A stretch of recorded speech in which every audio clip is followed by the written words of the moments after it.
Hi, my name is Barb Nangle. I'm the founder of Higher Power Coaching and Consulting. I want to welcome you to my podcast, Fragmented to Whole, Life Lessons from 12-Step Recovery. This is episode 63. Reading people's minds doesn't work. When I was first in recovery, I did the 12 steps with 3 other women using a 12-step workbook in my main program. And we did it that way because there were no sponsors in the area. And one of the insights that we gained in working together as a group is that we realized we had all been expecting other people to read our minds our whole lives, at least subconsciously. When we started talking about it, in retrospect, I could see that it was true. One of the things that we concluded as a group was that the reason we wanted other people to read our minds was because we thought that was how it worked, at least, again, subconsciously.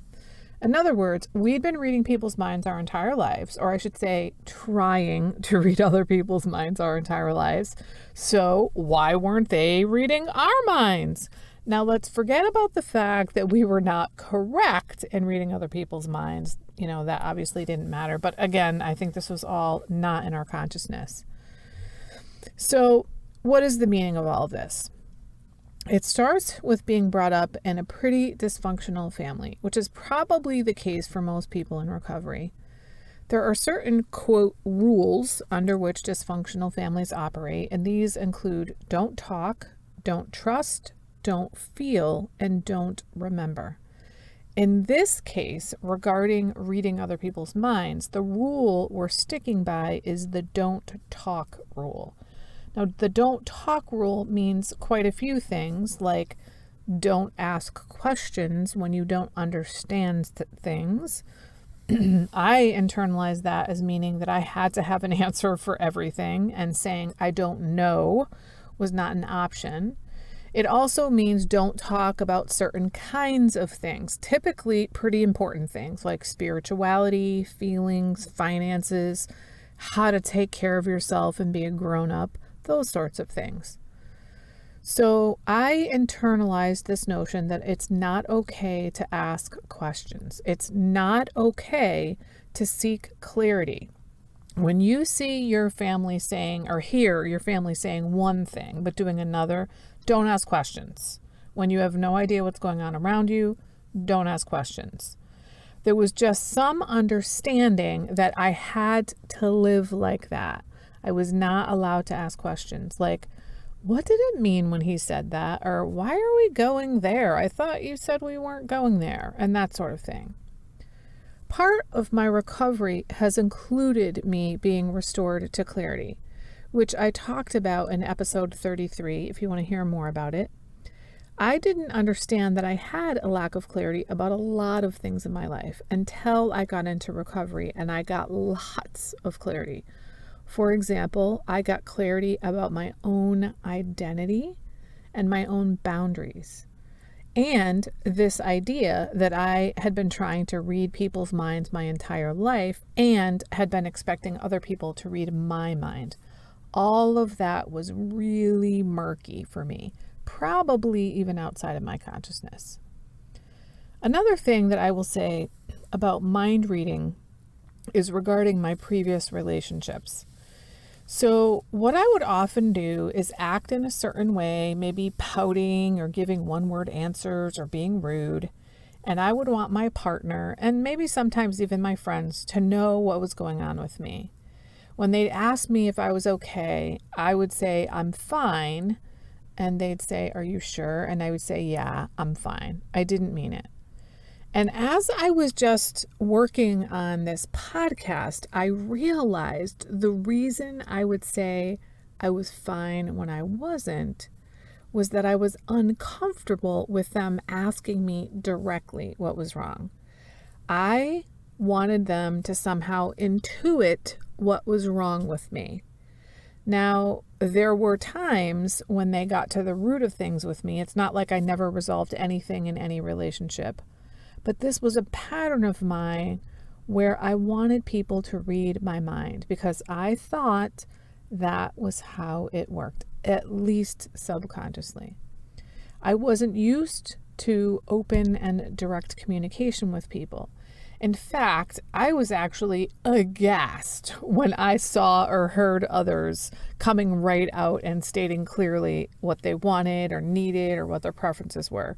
It was almost like I thought they were being rude by actually saying, I like this, I don't like that, I want to do this, I don't want to do that. Now, my relationship with the sweetheart that I am absolutely over the moon in love with now is the only healthy, functional relationship I have ever had. When we started dating, I think it was our third date, he said something about, you seem interested in me. And I replied, yes, I am. You have me curious. I was 55 and I had never come out and said to a man, I'm interested in you. And I had never had a man come out and say, I'm interested in you. That was just not my experience. You just didn't talk about such things. And this includes people that I met on dating sites where it was really clear the reason we're coming together is for the purpose of dating. It was just something that you didn't do. So I'm here to tell you that if you recognize yourself in what I'm saying here, and you realize you've been trying to read other people's minds, and you've been holding people accountable for being able to read your mind, that is not how it works. If you are ever going to have high quality relationships with people, you will have to learn how to speak directly to people and tell them what you want, need, think, and feel. And you'll have to ask them what they want, need, think, and feel. The ability to communicate directly like that does not come from just the snap of the fingers. It was something that took me lots of practice over time.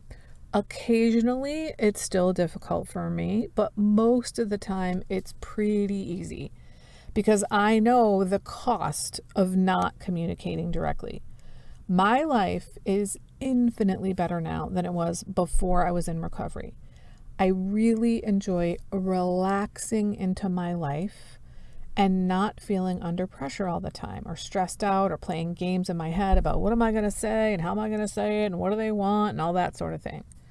So I choose to communicate directly with people because I like living happy, joyous, and free. And I hope you'll choose that too.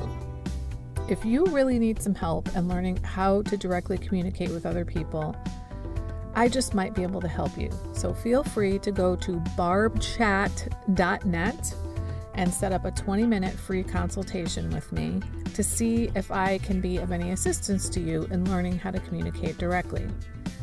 I hope that hearing this has helped bring you some clarity and that you'll stop trying to read other people's minds because that's not how it works. That's it for today. If you like what you've heard here, then you just might be interested in private coaching with me. If that sounds like you, head on over to my website, which is higherpowercoachingandconsulting.com, and click on the contact menu. I'd be happy to schedule a consultation with you to help you make lasting changes in your life, like I've made deep, lasting changes in my life. My ideal client is someone who is ripe for change, but I'll coach anyone who wants to be happy, joyous, and free. So if that's you, shoot me an email. I'd love to hear from you.